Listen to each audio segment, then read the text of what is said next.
ada orang. Ciri-ciri orang hati terluka itu apa?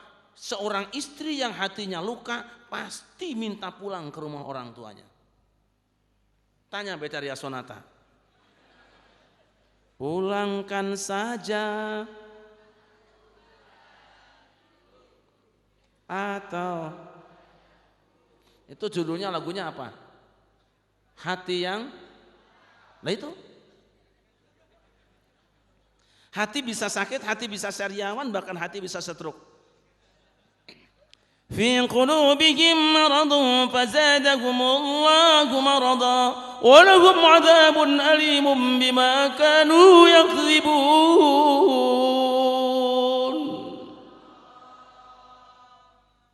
Marad, meriang. Hati bisa sariawan kalau mata sering memandang sesuatu yang diharamkan Allah. Kuping mendengarkan sesuatu yang diharamkan Allah, merasuk ke dalam hati, sariawan hati kita, dan pada akhirnya hati kita akan bisa menjadi stroke. Saya mau tanya, kira-kira kaum bapak yang sebelah kanan saya hatinya sehat apa stroke? Ibu-ibu sebelah sini ya. Menurut saya ibu-ibu, kira-kira hati ibu ini sehat apa stroke? Nggak usah jawab dulu, saya tanya ibu-ibu. Ibu lebih senang melihat suami sendiri apa suami orang?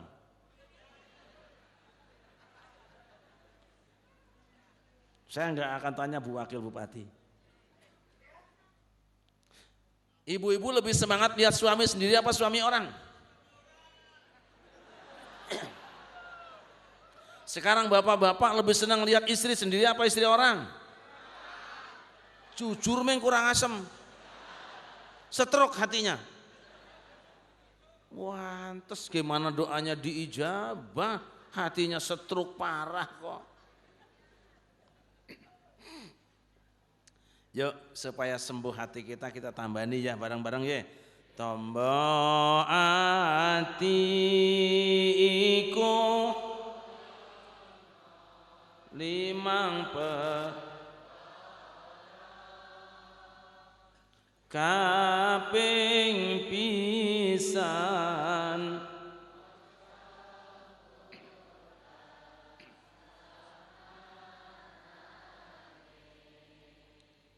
kaping pindho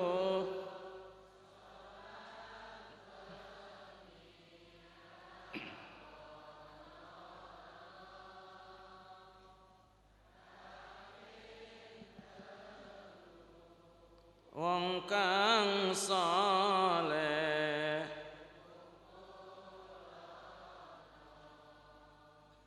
kaping papat watang ira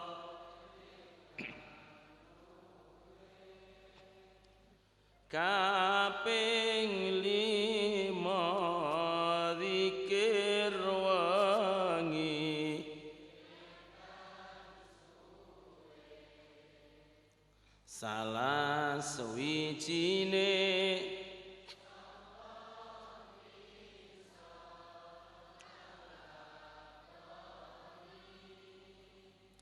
insyaallah.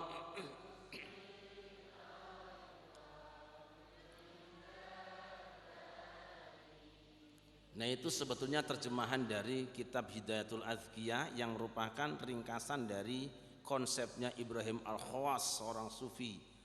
Wadawa'u qalbin khamsatun fatilawatun bintadabburil ma'na walil batanil khala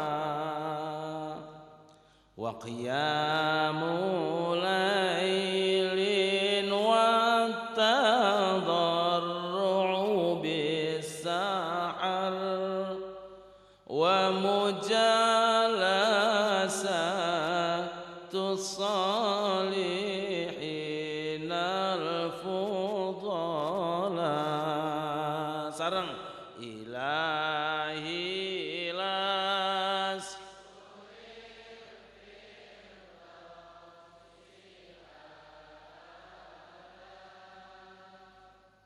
wala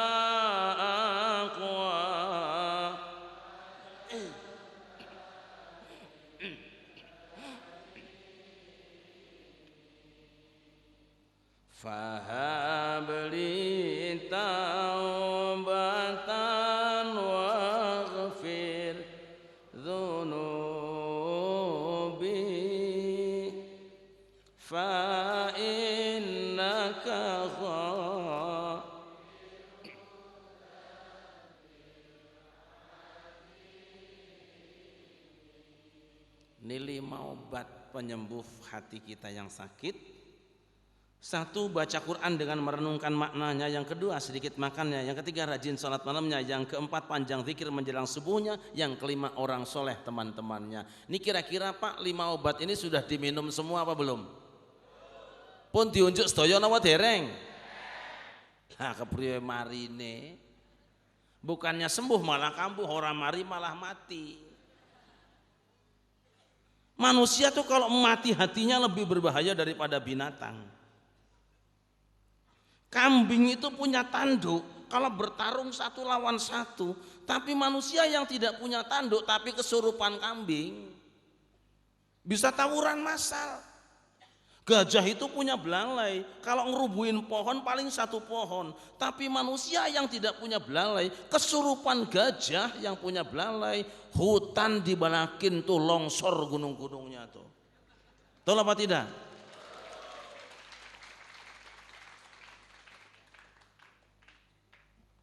Makanya ayo ditambani bareng-bareng. Kayak tetangga saya itu, berobat ke dokter sudah seminggu tidak sembuh, balik lagi ke dokter marah-marah. Oh saya tidak sembuh dok. Kemarin panjenengan berobat ke sini, sudah berobat ke sini. Kapan? Seminggu yang lalu. Bayar apa tidak? Ya bayar, mana dokter yang gratis. Dapat obat? Ya dapat. Obatnya dibawa pulang, saya bawa pulang, diminum, ya tidak. Kenapa tidak diminum? Nah dokter sendiri, kan dibungkusnya ada tulisan, simpan di tempat sejuk dan kering. Jadi yo saya simpen obatnya. Oh mbak, panjenengan itu bukan sakit, terus stres sampean itu. Tiap hari nyanyi tombo ati tapi ora dilakoni. Wis alon-alon nggih, alon-alon. Ora kaya sekaligus, pokoke pun diwiridke maca Quran sing akeh nggih. Tenaten bebarengan. Dipun telas nggih, nggih putar nggih. Oh sing duwe nggone kiai iki kok. Rung karuan dine mangan aku iki.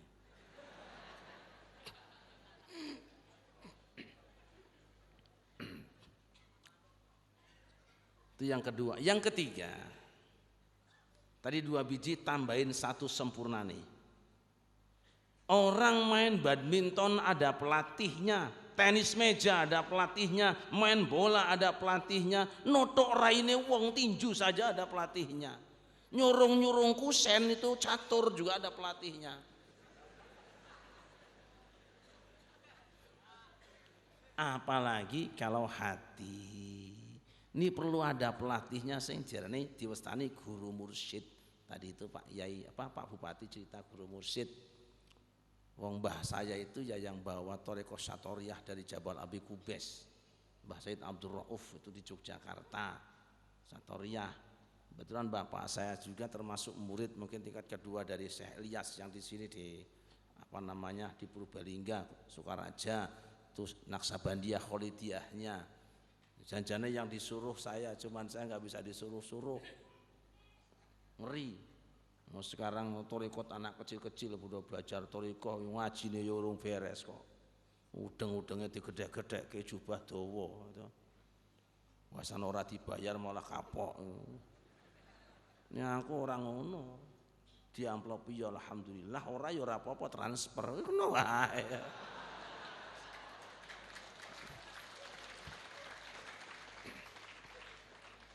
Ini saya tidak sombong lah ya, jelek-jelek begini. Ini ketua umum Ikatan Dai Media Nusantara, ini ketua umumnya ini. Dai TV itu anak buah saya semua kasarnya gitu loh.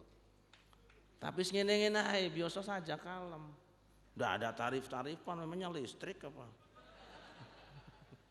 Santai saja. Teman-teman tuh kadang mau ceramah saja rombongannya 10 orang, saya sendiri berangkat ke sini. Ini ketemu teman saya itu karena memang panitia nggak nyiapin mobil, ini gue loh. Santai saja. Mana ada penceramah yang nggak sempat mandi kayak saya lah, nggak ada itu. Kudu ada gurunya ya. Supaya apa? Zikirnya mantep. Nah nggak ada guru yang angel. panggil. Umpamanya datang ke Abah Anom, sok kasep mangga. Beuremkeun soca. Sok kaluhur.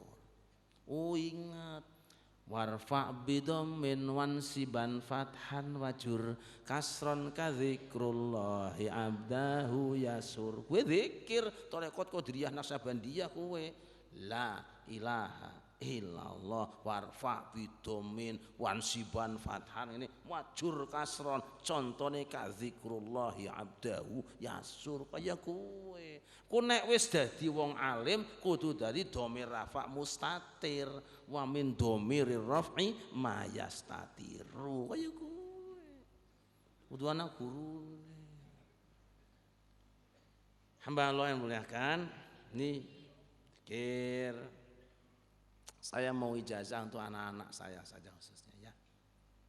Pak, mari kita buka Nabi Zakaria. Nabi Zakaria itu umurnya 120 tahun, istrinya 79 tahun, belum punya anak. Susah apa susah?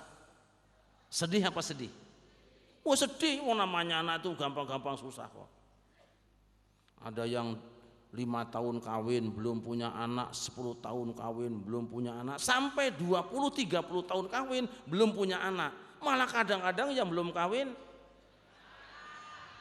wis wedok loman kowe. Asale anu kacang kedel ya akeh wong wedok nganggo kutang ketok udele. Nabi Zakaria belum punya putra lalu tirakat. Ini saya mulai dari tempatnya, milih tempat. Hunanika da'a Zakaria rabbahu qala rabbi habli min ladunka dzurriyyatan thayyibatan innaka sami'ud du'a.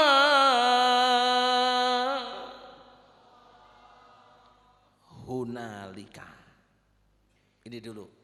Di tempat itu Zakaria berdoa pada Tuhannya. Di mana? Di tempatnya Siti Maryam. Loh kenapa tempat Siti Maryam? Tempat Siti Maryam tuh ngandung berkah. Padahal Maryam bukan nabi. Kenapa ngandung berkah? Tiap hari ada malaikat ngirim sembako ke situ. Berarti Kanjeng Nabi Zakaria ngalap berkah dengan tempatnya Siti Maryam, tabarukan. Maka di dunia ini seringkali orang ngalap berkah. Di mana saja ngalap berkah, wis ora tak prateli kedawan. Sing penting tempat wali itu ngandung berkah. Hidup atau mati, wali dan orang soleh tempatnya berkah. Ngalap berkah di tempat itu diijabah doanya. Lu ada yang gak doyan ngalap berkah, iku musyrik. Aku rapopo. Santai saja. Gitu aja kok. Nabi Zakaria berdoa di tempat itu, kemudian Allah jawab, ya Zakaria inna nubasyiruka bi ghulamin ismuhu Yahya lam naj'alahu min qablu samiyya. Wahai Zakaria, kami berikan kabar gembira pada kamu akan aku beri anak laki-laki yang bernama Yahya, belum pernah aku ciptakan seorang laki-laki dengan nama seperti dia. Jelas apa lagi nyong ya? Jelas ora jelas. Kamu akan saya beri namanya Yahya Zakaria. Kenapa Nabi Zakaria anaknya Yahya? Yahya artinya hidup. Sebab ketika Nabi Zakaria dan istrinya tidak punya turunan, seakan-akan turunannya sudah mati. Punya anak hidup lagi. Sama saudara saya di Lampung tuh, waktu istrinya hamil tiba-tiba kandungannya hilang dalam usia 4 bulan. Kandungannya hilang, perutnya rata kembali. Mungkin ini pekerjaan wewe. Atau mungkin diambil sama suster. Atau bisa jadi diambil sama pasangan jin yang belum punya anak, yaitu tuyul dan ngerti.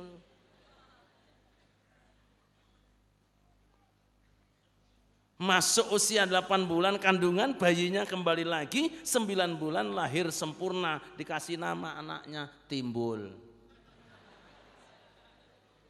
Kan biasa saja kayak orang Jawa, rambutnya ngacung, awake kering, orangnya jungkring. Lambene mecucu, bathuke nonong ya junong. Nah, Zakaria bertanya kepada Allah, Rabbi ja'alli ayah. Nah, dia nanya dulu, ya Tuhan bagaimana aku akan punya anak sedangkan umurku sudah tua dan istriku mandul dari muda? Allah menjawab, huwa alayya hayyinu wa qad khalaqtuka min qablu wa lam taku syai'a. Itu untuk aku gampang, wong dulu kamu bukan apa-apa, sekarang menjadi orang sempurna gitu aja kok. Nah, itu tambahannya Gus Dur.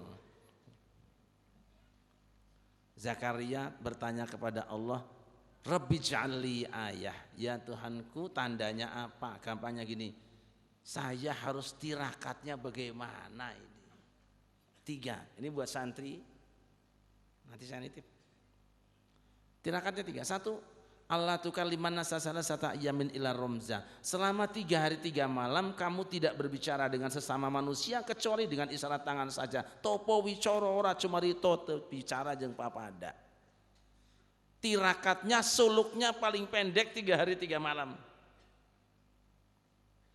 Makanya ibu-ibu kalau satu saat suami kita ngalap thariqah tijaniyah misalnya, kemudian sama mursyidnya jarin tidak boleh berbicara selama 3 hari, 7 hari, 10 hari, dorong doa suami kita sebab dia sedang membersihkan mulutnya dari ghibah, sedang membersihkan mulutnya dari yang kotor-kotor supaya diijabah zikir dan doanya oleh Allah. Ibu sebagai istri yang salihah harus mendukung ini. Sebaliknya kaum bapak kalau satu saat istrinya tidak mau berbicara 3 hari sampai 7 hari, jangan marahin, mungkin dia lagi ngambek sama suaminya gak punya duit belanja mungkin itu. Yang kedua, wadhkur rabbaka katsira, Zakaria, kamu tidak boleh berbicara tapi tetap kudu banyak zikir kepada Allah. Nabi Zakaria tidak ngobrol, banyak zikir, sama dengan orang Wonosobo tidak zikir banyak rubes ya wong ki. Penggawean penting telanjik bae wis. Yang ketiga, wasabbih bil asyi wal ibkar, baca tasbih pagi dan petang. Ketika diamalkan oleh Nabi Zakaria, tiba-tiba istrinya umur 80 tahun kira-kira kalau di Wonosobo ada nenek-nenek 80 tahun meteng, kira-kira heboh enggak? Ramai apa tidak? Geger apa tidak? Pak Bupati capek melayani wawancara. Itu artinya tasbih lebih hebat dari ramuan Madura. Bocah cilik menang. Itu artinya tasbih lebih hebat dari royal jelly dan ginseng. Makanya kiai di dunia badannya kurus, istrinya 3 sampai 4, yo mana kabeh tasbih. Allah pasan sampean awake lemu kur nguyut tok kalah. Orang ngendok-ngendok. Anak-anakku sekalian, saya mau ijazah ya. Ijazahnya amas saja, bebas saja, enggak usah pakai sanad-sanad dan. Orang yang punya masalah hidup, jimatnya tasbih. Nabi mengatakan man qala hina yumsi wa hina yusbihu subhanahu bihamdi mi'ata marrah lam ya'ti ahadun qad bi afdal mimma jaa'a bihi illa ahadun qala mislama qala aw zada alaihi. Siapa yang mengatakan subhanallah wa bihamdihi pagi 100 kali dan petang 100 kali, dia akan datang di hadapan Allah, tidak ada yang bisa menandingi kecuali orang yang sama amalnya atau lebih banyak dari dia. Nah, aku kalau kalian pengen pinter, pengen cerdas, sederhana saja. Kamu baca pagi subhanallah wa bihamdihi 100 kali qabla tulu'i syamsi, dan yang kedua qabla ghurubi syamsi, sebelum terbenam matahari baca subhanallah wa bihamdihi 100 kali. Tutup dengan subhanaka la ilma lana illa ma 'allamtana innaka antal alimul hakim. Tuwiridkan tiap hari. Kalau kuat ya kamu baca tasbih yang terakhir tadi semuanya. Insyaallah cerdas. Insyaallah pinter. Akan baik lagi kamu tiupkan di air putih. Tiap hari kamu tiupkan itu kamu minum. Asal rajin, insyaallah lama-lama airnya habis juga. Hamba Allah yang dimuliakan, saya punya tugasnya enteng. Hitung-hitung kalau orang Sunda ngomong saya itu bebegi sawah. Orang-orangan di sawah tuh namanya apa? Nek ngriki napa asli? Medi-medi niku lho. Apa? Medi nggih. Wis pokoke sing kaya medi iku lho. Dia tidak ada nyawanya, tapi dia digerakkan oleh yang meliharanya untuk apa? Menjaga supaya tanaman padi yang sudah meratak jangan diganggu burung-burung. Ya. Saya ini merasa punya tugas dan kita semua harus merasa punya tanggung jawab menjaga tandurane Wali Songo. Tandurane wis sumilir. Kita jagain. Saya ingin meyakinkan bahwa semua keislaman umat Islam Indonesia yang diajarkan para wali, para kiai, para ulama, para habaib, para ustadz sudah benar. Tidak perlu ada merek-merek baru. Jelas apa tidak? Akidahnya Ahlus Sunnah wal Jamaah, fikihnya Imam Syafi'i, tasawufnya Junaidi al-Baghdadi dan Al-Ghazali. Itu sudah selesai. Bukan yang lain salah, tapi kita tidak perlu cari merek lain. Loh kalau merek baru kan biasanya kan casingnya bagus, iklannya kenceng, bahasan dinggo, lemot gue. Namanya barang anyar. Nah nanti kalau ada yang ganggu ini, biasanya saya digerakin. Saya punya gerakan namanya Padepokan Dakwah Sunan Kalijaga pada Suka. Itu kalau pas saya di TV itu ada sekitar 50 orang hitam-hitam belangkonan semua, itu pasukan kita. Orangnya sopan-sopan, nenek kebangetan ya iso jepret juga suwe-suwe. Kita ingin menjaga para ulama supaya jangan diganggu ibadahnya umat ini, jangan diganggu ngajinya. Karena sekarang sudah banyak orang-orang yang macam-macam ajarannya. Tidak usah rubah-rubah. Anak-anakku ngaji yang ada sudah cukup, tidak perlu nyari-nyari yang lain. Sekarang orang sedang kebingungan, begitu macam-macam madhab diterima, bingung mana yang benar. Ngurusin tangan utek-utek orang rampung-rampung sedina gue. Ngurusin ngadeg sholat sing mentantang orang rampung-rampung, ngurusin katok orang beres-beres. Mbok diurus jerone wis men beres. Kita tidak mau tanaman itu diganggu. Ya, bareng-bareng. Lir lir lir ilir.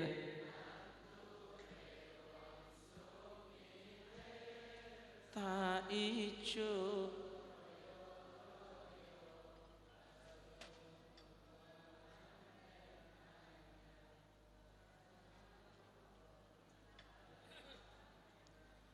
cah angon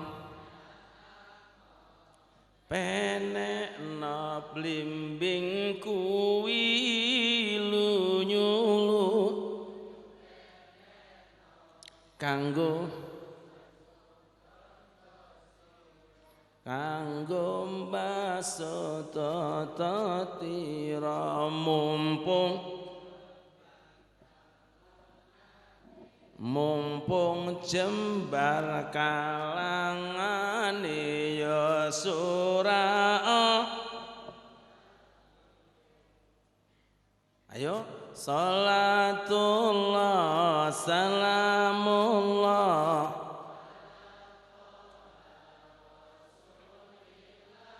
salatullah salamullah